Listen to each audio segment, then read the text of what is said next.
प्यारे विद्यार्थियों, नमस्कार।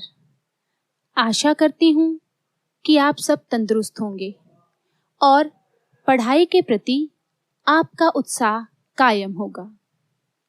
बच्चों, आज हम छठी कक्षा के विज्ञान का पहला अध्याय भोजन यह कहाँ से आता है पढ़ेंगे। बच्चों, सबसे पहले हम यह देखेंगे कि हमने पहले क्या सीखा। आज आपने घर में क्या खाया था? हमें भोजन की आवश्यकता क्यों है? क्या सभी लोग एक ही प्रकार का खाना खाते हैं? हमें खाना या भोजन कहाँ से मिलता है? यह सब हम पहले ही सीख चुके हैं। तो बच्चों, अब देखते हैं कि हम आज इस अध्याय में क्या सीखेंगे। सबसे पहले विभिन्न खाद्य पदार्थ, खाद्य सामग्री व उनके स्रोत, पौधे के भाग, जंतु उत्पाद और जंतु क्या खाते हैं। बच्चों, सबसे पहले हम विभिन्न खाद्य पदार्थों के बारे में जानते हैं।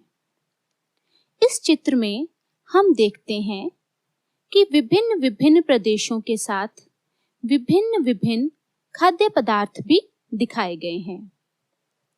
तो आप मुझे बताइए कि कौन सा खाद्य पदार्थ किस प्रदेश में सबसे ज्यादा ग्रहण होता है।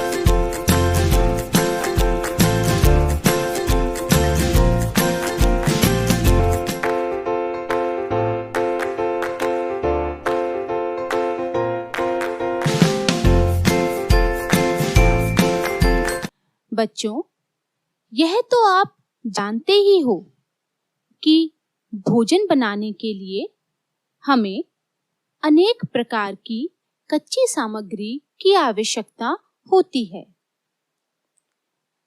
यह कच्ची सामग्री हमें अलग अलग पौधों या अलग अलग जंतुओं से मिलती है। विभिन्न कच्ची सामग्रियों को मिलाकर हम अपना भोजन बनाते हैं।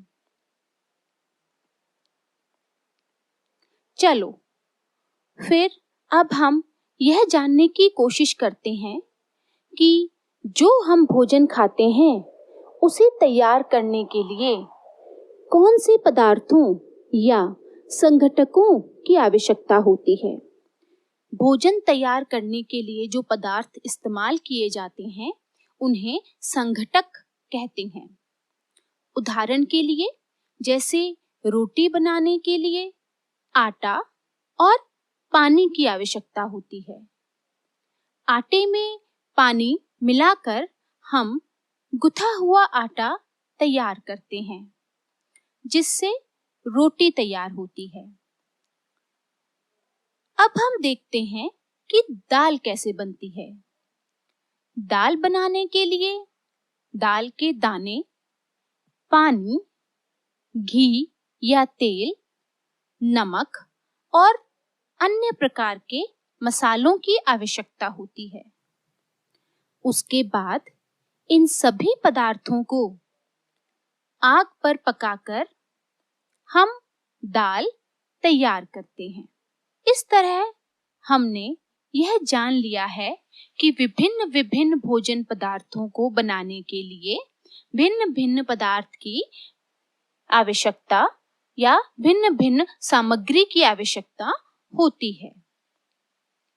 चलिए अब हम यह जानने की कोशिश करते हैं कि यह सब खाद्य पदार्थ हमें कहाँ से मिलते हैं। मतलब कि अब हम खाद्य पदार्थ व उनके स्रोत के बारे में पढ़ेंगे। देखिए, खाद्य पदार्थ और उनके स्रोत का मतलब कोई वस्तु जिसे हम खा रहे हैं और वह किस जगह से, किस पौधे से या किस जंतु से हमें मिलती है। चलिए अच्छा, अब मुझे यह बताओ कि जो दूध हम पीते हैं वह हमें किस जंतु से मिलता है, किस जंतु से प्राप्त होता है? गाय, भैंस? सोचो सोचो। बिल्कुल सही, गाय। हाँ, दूध हमें गाय से प्राप्त होता है। तो दूध क्या हुआ? दूध हुआ खाद्य पदार्थ और उसका स्रोत क्या हुआ? उसका स्रोत हो गया गाय। तो दूध हमें गाय से मिल रहा है। इस तरह हमें यह पता चलता है कि भिन्न भिन्न खाद्य पदार्थों की कच्ची सामग्री के स्रोत भी भिन्न भिन्न होते हैं। कुछ खाद्य पदार्थ हमें पादपों यानी कि पौधों से प्राप्त होते हैं और कुछ खाद्य पदार्थ हमें जंतुओं से प्राप्त होते हैं।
अब हम पौधे के भागों के बारे में पढ़ेंगे कि कौन कौन से भाग पौधे के खाने योग्य हैं, जैसे जड़, तना, पत्ती, पुष्प और फल। यह सभी भाग क्या खाने के योग्य होते हैं? बच्चों, आपको पता है कि पौधे हमारे भोजन का मुख्य स्रोत हैं। कुछ पौधों की पत्तियां और कुछ पौधों के फल हम खाते हैं। कभी-कभी हम जड़, तना और पुष्प भी खाते हैं। कुछ पौधों के 2 या 2 से अधिक भाग खाने योग्य होते हैं। जैसे हम पालक, सरसों, मेथी आदि खाते हैं तो यह पौधों की पत्तियां हैं। सेब, अंगूर, केले, आम आदि पौधों के फल हैं जो हम खाते हैं। पौधों के बीजों को भी खाने के योग्य माना जाता है, जैसे कि मसाले, दालें, खाने वाला तेल आदि, जो कि पौधों के बीजों से निकाला जाता है। कुछ पौधों की जड़ और तने को भी खाने के योग्य माना जाता है, जैसे गाजर, मूली, आलू और प्याज।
चलिए अब हम बीज अंकुरण की विधि समझेंगे कि कैसे बीज अंकुरित होते हैं और नया पौधा बनता है। सबसे पहले चने के कुछ सूखे बीज लीजिए। अब इन बीजों को जल से भरे एक पात्र में डाल दें तथा 1 दिन के लिए छोड़ दीजिए। अगले दिन जल को पूरे तरीके से निकाल लीजिए और बीजों को गीले कपड़े से ढक दें। और अगले ही दिन हम देखते हैं कि बीजों में से छोटी छोटी सफेद रंग की संरचना बाहर आती दिखाई देती है। इसका अर्थ है कि हमारे बीज अंकुरित हो गए हैं। इन बीजों को हम उबाल भी सकते हैं और इनमें कुछ मसाले मिलाने पर खाने के लिए एक स्वादिष्ट अल्पाहार भी तैयार कर सकते हैं। बच्चों, क्या आप जानते हैं कि शहद कहाँ से आता है या कैसे उत्पादित होता है? जी हाँ, बिल्कुल सही। शहद मधुमक्खी के द्वारा उसके छत्तों में बनाया जाता है और वहीं से किसान उसे इकट्ठा करते हैं।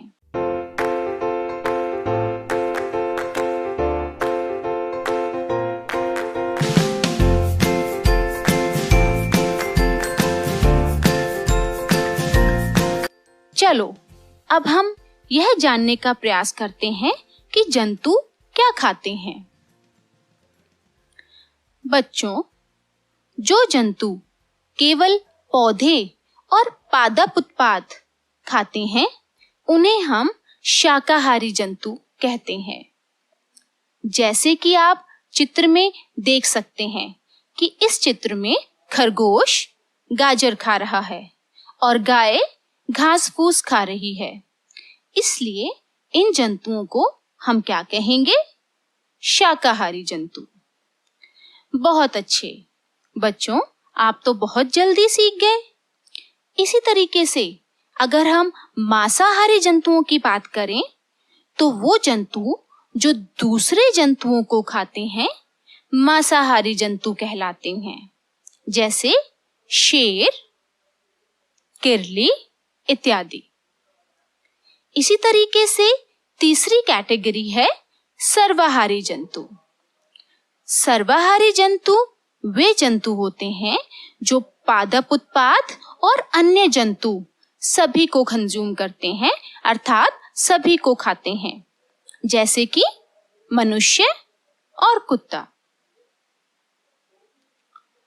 तो बच्चों, जैसे कि आप सभी जानते हो कि हमारे देश में ऐसे बहुत से लोग हैं जिन्हें पर्याप्त भोजन नहीं मिलता।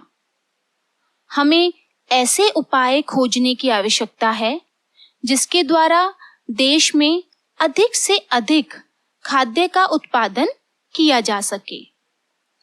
यही पर्याप्त नहीं होगा, बल्कि हमें ऐसे भी उपाय खोजने चाहिए जिनसे यह सुनिश्चित हो सके कि यह भोजन हम में से प्रत्येक को आसानी से उपलब्ध हो सके।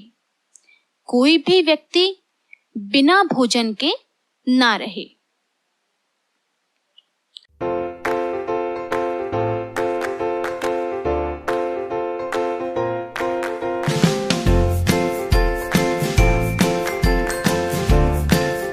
चलो बच्चों, एक बार हम दोबारा देख लेते हैं कि आज हमने क्या क्या सीखा। भारत के विभिन्न प्रदेशों में खाए जाने वाले भोजन में बहुत अधिक विविधता है। हमारे भोजन के मुख्य स्रोत पौधे और जंतु हैं। फल, तना, पत्ती, जड़ और पुष्प पौधे के भाग हैं जिन्हें खाया जा सकता है। भोजन के आधार पर जीवों को हम 3 भागों में विभाजित करते हैं। शाकाहारी, मांसाहारी और सर्वाहारी। चलिए बच्चों, अंत में मैं आपसे एक प्रश्न पूछती हूँ। मुझे लगता है कि यह प्रश्न आप सभी को आता होगा, तो चलिए ध्यान से इस प्रश्न को देखें। हमारे भोजन के मुख्य स्रोत कौन कौन से हैं? आपके ऑप्शन हैं हवा और पौधे, पौधे और जंतु, जानवर और पानी, या हवा और पानी। बिल्कुल सही, पौधे और जंतु, यह हमारे भोजन के मुख्य स्रोत हैं। दूध, अंडे, मीट, चिकन, मछली आदि सभी पदार्थ हमें जंतुओं से प्राप्त होते हैं। सही या गलत? बिल्कुल सही, यह सही है। दूसरे जंतुओं को खाने वाले जंतुओं को शाकाहारी कहा जाता है। सही या गलत? गलत, दूसरे जंतुओं को खाने वाले जंतुओं को मांसाहारी कहा जाता है। तो यह स्टेटमेंट गलत है। पंजाब राज्य का प्रसिद्ध भोजन क्या है? चावल, इडली, मछली या सरसों का साग और मक्की की रोटी? इसका सही उत्तर है सरसों का साग और मक्की की रोटी। निम्नलिखित में से जड़ों द्वारा प्राप्त होने वाले खाद्य पदार्थों का नाम बताएं। गाजर, टमाटर, कद्दू या भिंडी? इसका सही उत्तर है गाजर। गाजर पौधे की जड़ है जिसे हम खाते हैं। चने के सूखे बीजों को पानी में भिगोकर और उनकर बाहर निकालकर गीले कपड़े में रखने से हमें क्या प्राप्त होता है? अंकुरित बीज या बीज? बिल्कुल सही, इसका उत्तर है अंकुरित बीज। क्या आप बता सकते हैं कि हिरन कैसा जीव है? शाकाहारी, मांसाहारी या सर्वाहारी? बिल्कुल ठीक, हिरन शाकाहारी जीव है क्योंकि यह पेड़ों की पत्तियों या पादप उत्पादों को खाता है। किसी एक ऐसे पौधे का नाम बता सकते हैं जो पानी में उगता है और भोज्य पदार्थ के रूप में भी खाया जाता है? सोचिए। बिल्कुल सही, कमल। कमल के तने को भोज्य पदार्थ के रूप में ग्रहण किया जाता है। अच्छा, अब आप बताइए किसी ऐसे दो पौधों के नाम जिनसे हमें शर्करा यानी कि शुगर प्राप्त होती है। सोचिए। बिल्कुल सही, पहला गन्ना और दूसरा शुगर बीट या मीठे चुकंदर। ये दो ऐसे पादप हैं जिनसे चीनी या शर्करा बनाई जाती है। तो बच्चों, मुझे पूरी उम्मीद है कि आपको यह अध्याय बहुत ही अच्छे तरीके से समझ आया होगा। इसी के साथ हमारा यह अध्याय भोजन यह कहाँ से आता है पूरा होता है। इसे आप ध्यान से पढ़िए और समझने की कोशिश करिए।